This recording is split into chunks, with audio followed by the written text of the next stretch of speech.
Antaa Jumalan armoa ja rauhaa teille. Katsotaan, miten Jumalan pyhä henki meitä johdattelee tästä eteenpäin. Täytyy tunnustaa teille nyt, että mulla oli eilen semmoinen huonompi päivä. Mullahan on välillä vähän huonompia päiviä ja parempia päiviä, mutta eilen oli semmoinen huonompi päivä. Johtuu siitä, että kun on pyhäinmiesten päivä tulossa, että mua vähän häiritsee että mä kaipaan mun aviopuolisoani vielä. Niin se häiritsee mun elämääni toisinaan niin, että mä en oikein voi aina kaikina ajoin ihan hyvin. Mutta sitten se menee aina ohi. Ja vaikinkin sillä kun ajattelee näin, että miten ihana Jumala on, että hän on vienyt hänet jo taivaan kotiin. Ja siellä hän saa iloita ja riemuita. Hänellä ei ole enää kipuja eikä tuskia.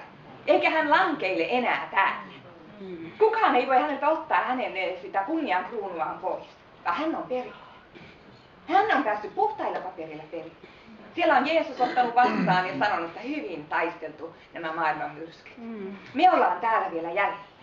Ja meidän tulee pitää huoli siitä, että me pääsemme perille. Ja mä näitä asioita mietin kotona, että mitähän minä teille sanoisin. Ja tuli mieleen nämä ajatukset, joita minä kesällä mietin siellä Ölanissa, kun mä olin. Niin mä mietin tällä, että taitava myyjä myy mitä tahansa. Taitava suulas myyjä myy meille ihan mitä tahansa.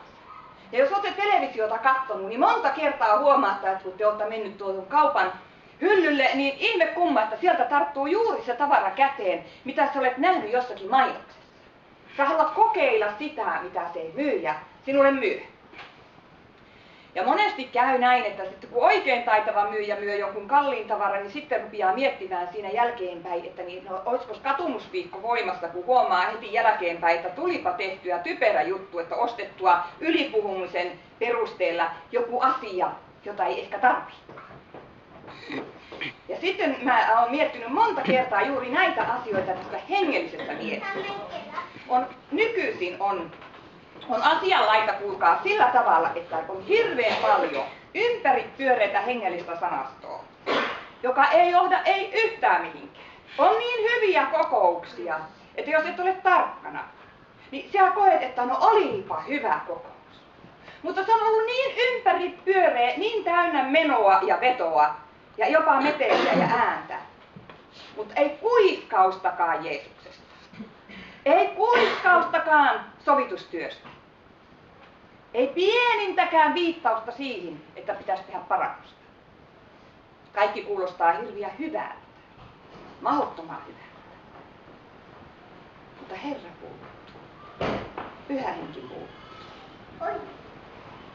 Voi sanoa, että ei ole käsin kosketeltavissa ilmapiirissä pyhän hengen kosketus. Sydän ei tunne pyhän hengen kosketusta, mutta me teemme. Me harrastelemme näitä hengellisiä asioita. Niistä on meille harrastus.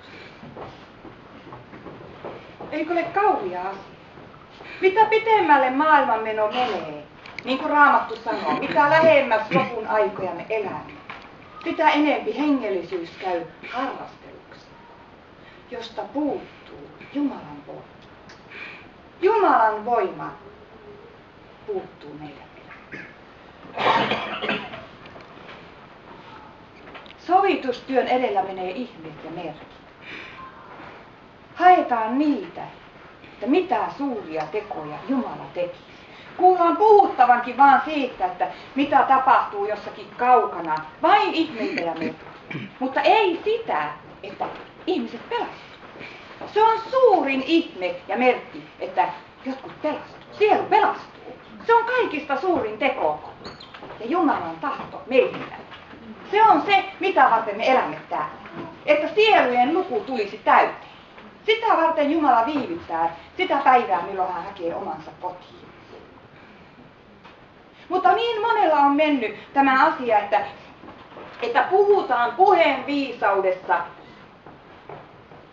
että tehdään käännynnäisiä. Mieluummin puhutaan niin, että saadaan joku kääntymät, saadaan äkkiä pantua kädet päälle ja sanotaan, että niin minä sain rukoilla jonkun puolesta, se tuli elävään uskoon. Ja on tehty puhumalla käännynnäinen, et kerkiä kunnolla käsien alta laskia pois tätä käännynnäistä, kun se ottaa sen katumusviikon voimaan.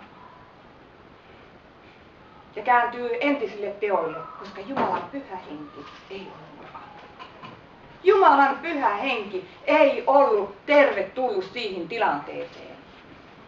Siellä olin vaan minä. Minä halusin niin mielellään saada tuon ihmisen uskoon ja puoliväkisellä puhutin sen ympäri ja painoin sen polvilleen, ettei toinen ei saanut tehtyä ratkaisua omasta sydämestään Herran puoleen.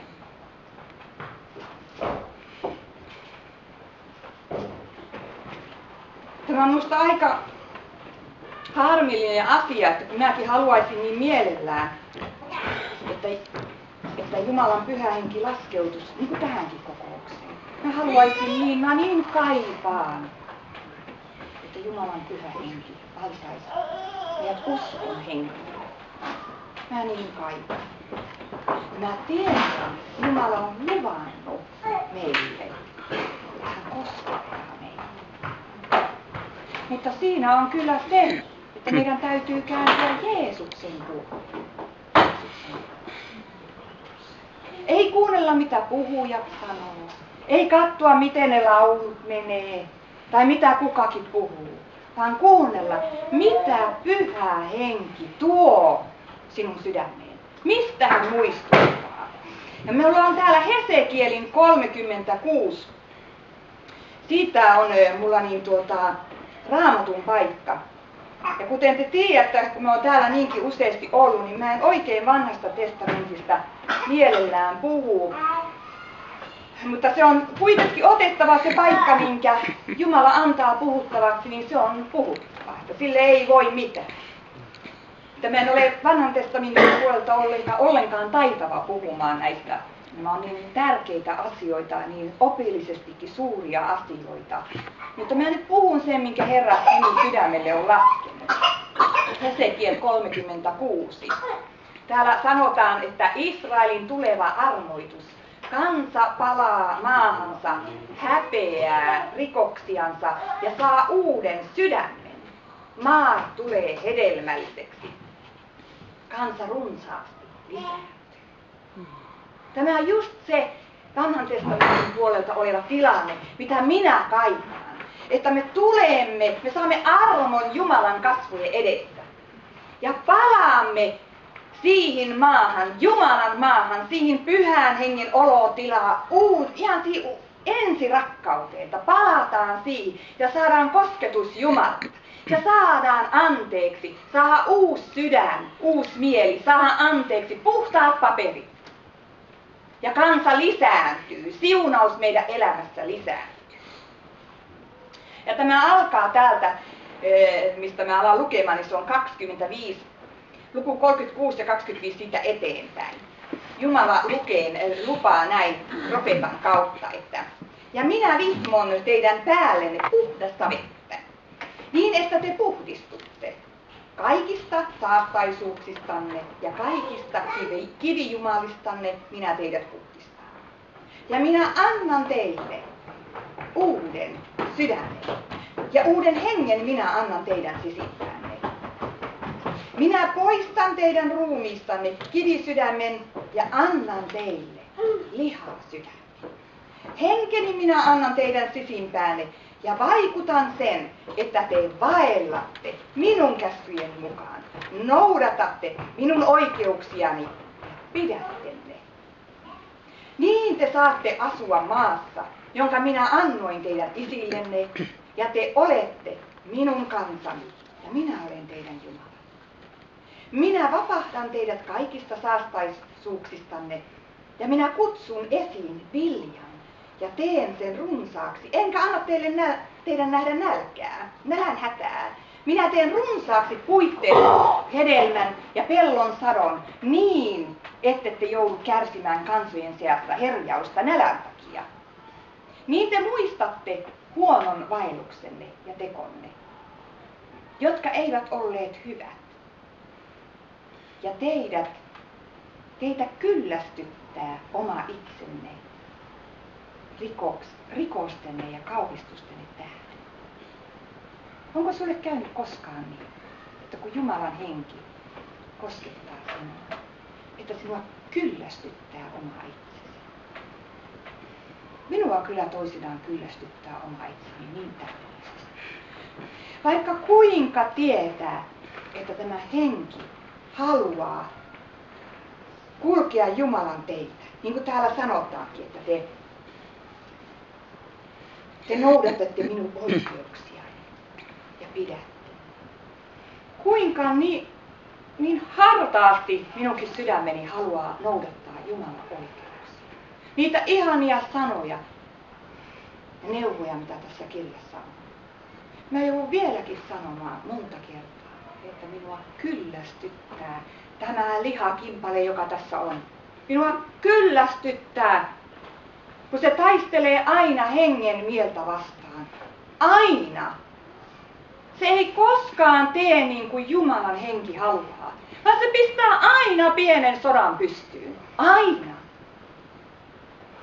Ja kun Jumalan henki haluaisi sinusta ja minusta tehdä niin kalliin loistavan timantin, aivan niin kuin Kalle veli kertoi tästä, että kun hän oli sairaalassa nuorena miehenä, niin toinen potilas tunsi siinä vierellä istuessa, että siinä oli uskovainen mies.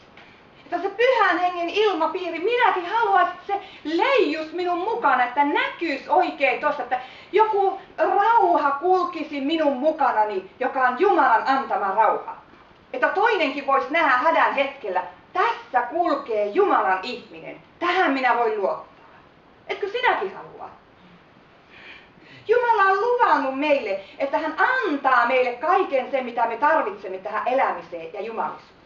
Hän on luvannut, että kun me pysymme niin hänen läheisyydessään, hän antaa meillekin uuden sydämen. Ottaa pois meistä kovan sydämen. Antaa lihasydämen. Tämä lihasydän, se kärsii. Se kärsii toisenkin murheiden edessä. Se haluaa auttaa. Se näkee tuskan siellä, missä kivisydän ei sitä näe. Ja tämä on tämä asia, mikä on tärkein tässä kovassa maailman ajassa. Onko meillä Jumalan antama voima meidän elämässä? Onko voima laskeutunut meihin niin, että se on saanut murtaa meidän kovan kivisydämen? Että meidän lähelle uskaltaa tulla. Voiko sinun lähelle tulla? Voiko minun lähelle tulla? Voiko kärsivä tulla sinun tyköön ja sanoa, että minulla olisi sinun asia? Ja voiko kärsivä tulla minun tyköön? Voiko Herra käyttää meitä? Me olemme näin rahat. Vai ottaako se meidän kovuus aina yli, niin että se Jumalan ihminen jää taka-alalle? Vai voiko Jumala vielä tänä päivänä käyttää sinua? Voiko Jumala käyttää minua? Vai onko tämä kova elämä, tämä kova maailma ottanut meistä niin yliotteen, että me emme edes huomaa silloin, että meistä kova särmä tyrkkää toista ihmistä kylkeen. Ja toinen saa siitä särön sydämen. Ja tänä iltana Jumala tahtoo puhutella meitä siitä, että hän on rakastava Jumala. Hän rakastaa sinua, hän rakastaa minua. Hän rakastaa ennen kaikkea niitä, jotka ei vielä häntä tunne. Niitä hän kaipaa. Niitä hän kutsuu. Ja niitä sinun ja minunkin tulisi mennä etsimään. Niitä, jotka on kadonnut. Jotka on pois poikenneet. Ei sillä lailla, että me heitä tönimme ja ohjaamme puoliväkisellä meidän tiemme suuntaan. Vaan että me kuljemme edeltä ja he tulevat sen meidän rakkauden vetäminä, sen kuvan vetäminä, joka sinusta näkyy. Koska ei ole mitään hyötyä, jos me teemme käännynnäisen, joka viikon päästä kääntyy pois ja ottaa heti tämän katumusviikon ja sanoo, että minä luovun tästä päätöksestä, minkä minä tein. Vaan me haluamme esittää meidän Herramme ja vapastajamme rakkauden niin, että siitä ei tule mieleen luopua enää, ei katua, ei kääntyä pois. Aivan niin kuin meillekin esiteltiin se silloin, kun me tulimme elävään uskoon. Että me saamme itse tarttua siitä kiinni ja sanoa, että tästä minä en luovu. Tämä on minun kaikkeni. Tämä minä tarvitsen läpi koko elämän tai muuten minä en pärjää. Mutta jos me väkisellä pakotamme ja tavallaan niin kuin manipuloimme ihmiset eteenpäin, niin se ei tuota sitä tulosta. Ja Jumala varoittaa meitä tästä, koska työ ei ole sinun ja työ ei ole minun. Työ on Jumala. Pyhä henki liikkuu vetten päällä vielä tänäkin päivänä. Pyhä henki liikkuu joka paikassa, sinne minne sinä et pääse, enkä minä pääse. Jumala haluaa muistuttaa meitä, nyt on viimeiset ajat. Meidän tulee herätä. Tuossa vitsasteltiin ennen kuin aloitettiin kokous, että niin, kun tulee meidän vuoro, niin Anni sanoi, että miten se oli, että herätkää te, jotka nukutte meille itselle, että meidän tulee herätä tähän julistuksen tehtävään nyt. Mutta toisaalta ei se ole niin, se ei ole mikään naurun asia, kun ymmärtää itsekin monta kertaa, että totisesti valitutkin nukkuu. Nyt eletään sitä aikaa, jolloin valitutkin nukkuu. Myönnämme me sen tai emme. Jos minä sanon nyt yhtä äkkiä, että Herra tulee huomenna ja hakee omansa pois, niin tässä huoneessa ei varmaan löydy korkeintaan kuin yksi, joka uskoo, että niin voisi olla, että Herra tulee huomenna hakemaan omansa pois. Loput ajattelee, että niin, ei ole tullut vielä tähänkään mennessä. Että on semmoinen tunne, että se on niin kaukana. Jeesus on meistä niin kaukana. Jeesus ei ole kaukana. Hän on aivan sinun vieressä. Aivan sinun selän takana. Ja nämä on tärkeitä asioita. Meidän tulee totisesti herätä tähän, että nyt meillä on viimeinen mahdollisuus voittaa sieluja Herralle. Ja kohta tämä pimeys valtaa tämän maailman.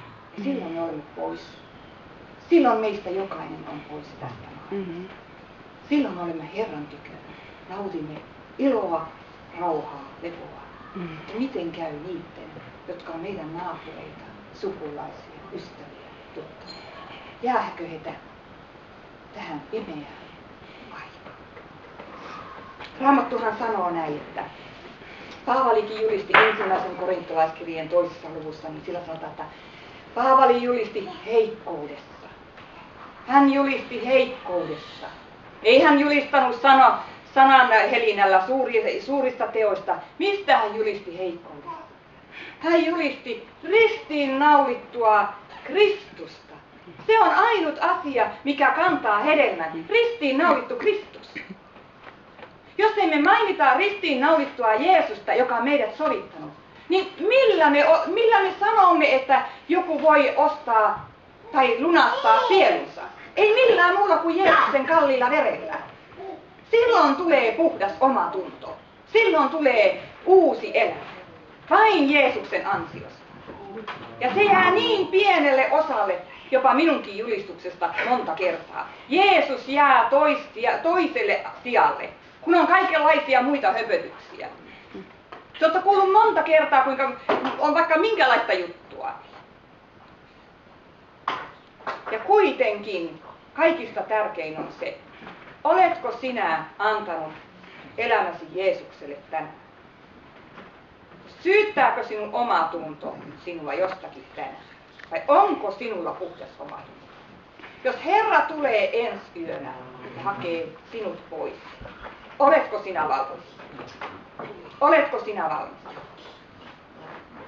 Laitetaan asiat kuntoon tänään. Huomista meille ei ole luvattu. Me kuvitellaan, että kaikki muu on tärkeämpää, mutta minä voin sanoa, suru ja murheen keskellä minä tulin huomaamaan sen, tärkeämpää asiaa ei löydy kuin Jeesus.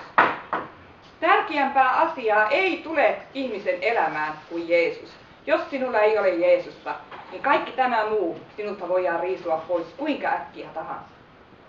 Jopa tämä kirkkorakennuskin palaa muutamassa tunnissa alas, vaikka kuvittelisimme, että tämä on hieno paikka. Sun autos romuttuu yhdessä ainoassa kolarissa.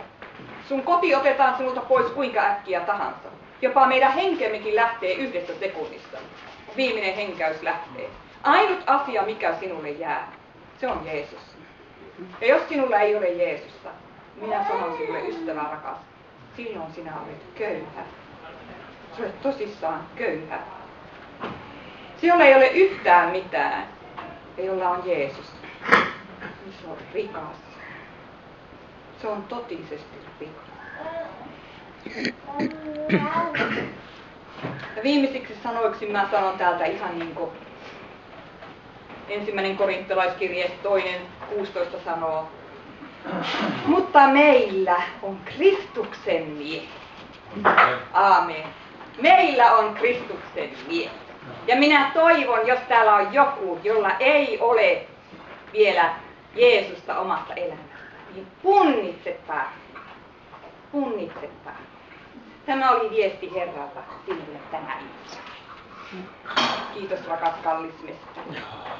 Herra, kiitos tästä ihanasta arvon päivästä, jota sinä meille olet vielä antanut. Kiitos. Herra, sinä puhut tavalla ja sinä puhut toisella. Ja sinun pyhä henkesi pääsee meidän sydämiin. Sinä pääset totisesti sinne salattuimpaan saakka tutkimaan, mitä meidän sydämissä asuu. Herra, nyt me pyydämme yhdestä suusta. Anna meille anteeksi kaikki meidän syntimme. Herra, anna vihmonta veresti laskeutua meidän yllemme. Puhdista meidät kaikesta synnistä, kaikesta saastasta, kaikesta liasta.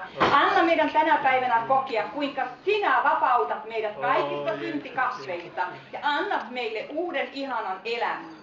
Kiitos Herra, että me saamme puhtailla papereilla lähteä tästä eteenpäin, palvelemaan sinua, elävää Jumalaa. Herra, sinä olet meidän kaikkemme. Sinä olet meidän kunnian kuninkaamme. Sinä olet meidän rauhan ruhtinaamme. Herra, me palvomme sinua. Me ylistämme sinun ihanaa nimeä.